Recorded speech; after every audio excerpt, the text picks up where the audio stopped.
Salam, bertemu lagi dengan saya dalam program kita Sate Online, Sharing Santai Online. Masih dalam tema besar kita, Melody of Singleness. Hari ini kita akan membahas sebuah tema tentang memelihara kekudusan seksual. Setelah pertemuan sebelumnya, kita membicarakan tentang mengatasi rasa takut. Teman-teman yang dikasihi Tuhan, dunia berpendapat bahwa ketika single, maka itu adalah kesempatan terbaik untuk kita bisa menggunakan hidup kita dan menikmati seks sesuka hati kita. Tetapi Alkitab tidak mengajarkan demikian. Alkitab berbeda. Yang kedua, yang perlu kita pahami adalah saudara dan saya adalah ciptaan Allah yang sempurna. Maka karena kita ciptaan Allah yang sempurna, Allah membekali saudara dengan kebutuhan seksual, dan itu adalah sesuatu yang datang dari Tuhan. Itu murni pemberian Allah, dan itu menjadi bagian yang memang nanti ketika menikah menjadi hak yang harus saudara nikmati bersama dengan pasangan saudara. Yang ketiga yang perlu dipahami adalah sexual arousal atau dorongan-dorongan seksual itu tidak mungkin dimatikan di dalam diri kita, karena apapun ceritanya dorongan itu tetap ada. Sebab itu bagian dari tubuh kita dan itu adalah hormonal, maka kita akan tetap punya dorongan untuk memiliki keinginan atau gairah seks itu. Nah, masalahnya adalah firman Tuhan berkata seperti yang dikatakan Paulus di dalam 1 Korintus pasal 6 ayat yang ke-18. Jauhkanlah dirimu dari percabulan.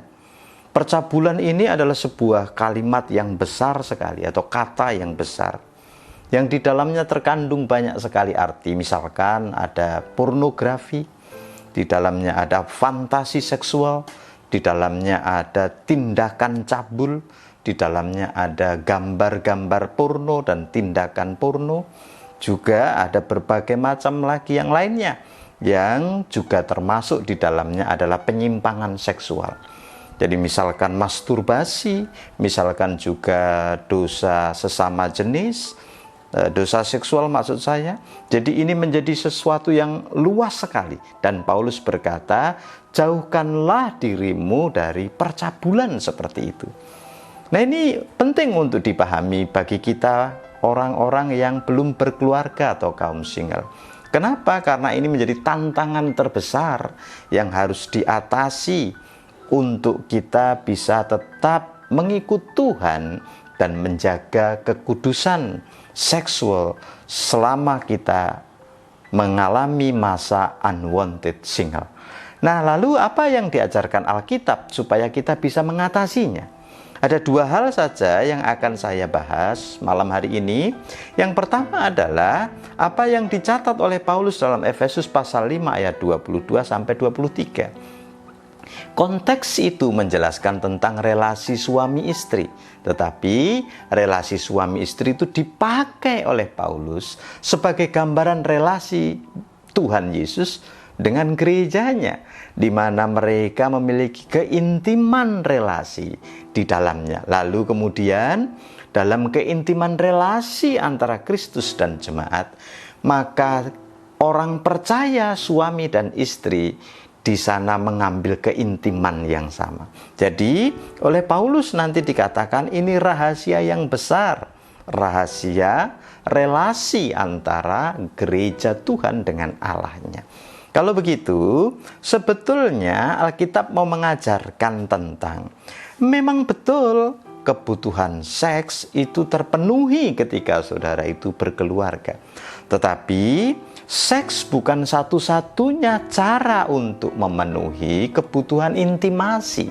Sebab Alkitab mengajarkan kebutuhan intimasi itu bisa terpenuhi dengan cara hubungan yang sehat dengan gereja atau sesama orang percaya. Jadi kalau begitu, bagaimana cara kita supaya kita bisa terhindar dari dosa percabulan, salah satu yang Tuhan ajarkan adalah kembangkan relasi yang sehat.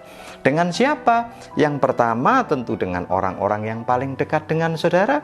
Yang kedua tentu dengan gereja, dengan orang percaya, dengan sesama orang-orang yang mungkin melayani dengan saudara.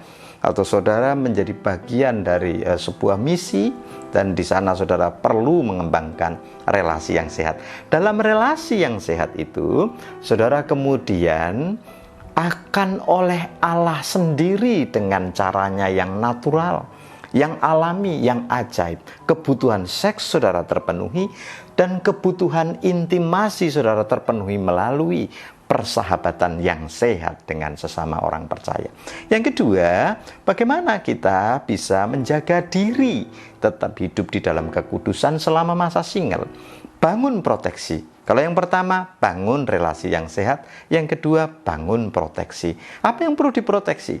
Yang pertama adalah pikiran. Kenapa? Karena dari pikiran akan datang segala macam bisikan kepada hati yang menggerakkan hati kita untuk berperilaku cabul.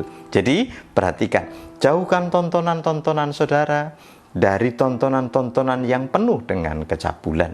Jauhkan bacaan saudara dari bacaan-bacaan yang cabul dan lain sebagainya. Saudara memproteksi pikiran dengan melakukan itu. Yang kedua yang perlu dijaga adalah hati.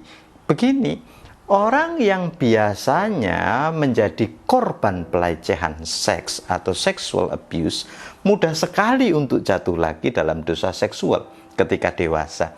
Menjadi melakukan hubungan sesama jenis misalkan, atau dia melakukan kecanduan pornografi misalkan, itu sebagai akibat dari korban di masa lalu. Lalu bagaimana yang mesti dilakukan? Nah, kalau kita membaca Mazmur 51 ayat yang kelima, Daud berkata, "Bersihkanlah aku." Maka ayat itu mengajari tentang pengakuan. Cara memproteksi hati saudara adalah, yang pertama saudara mesti mengakui bahwa banyak sekali hal-hal yang lemah dalam diri saudara, yang menyebabkan saudara punya potensi untuk jatuh di dalam berbagai macam percabulan, termasuk kecanduan pornografi. Lalu di dalam Mazmur 51 ayat yang ke-8, Daud berkata, "Engkau berkenan terhadap kebenaran batin." Ayat ini mengajarkan tentang kejujuran hati menyembuhkan. Jadi kalau begitu, cara memproteksi hati kita supaya kita itu sembuh dari luka-luka yang lama mengalami kekerasan atau sexual abuse tadi, akuilah dengan jujur di hadapan Tuhan. Dan mintalah supaya Tuhan itu menyembuhkan, sehingga saudara tidak terjebak kepada sebuah pola yang salah yang berkembang ke depan, akan membahayakan hidup saudara. Jadi masih banyak hal lagi yang bisa dilakukan, tapi dalam pertemuan ini cukup dua yang kita bicarakan. Bagaimana saudara bisa lepas dari dosa seksual. Jaga relasi saudara dengan sehat, dan bangun proteksi kepada pikiran dan hati.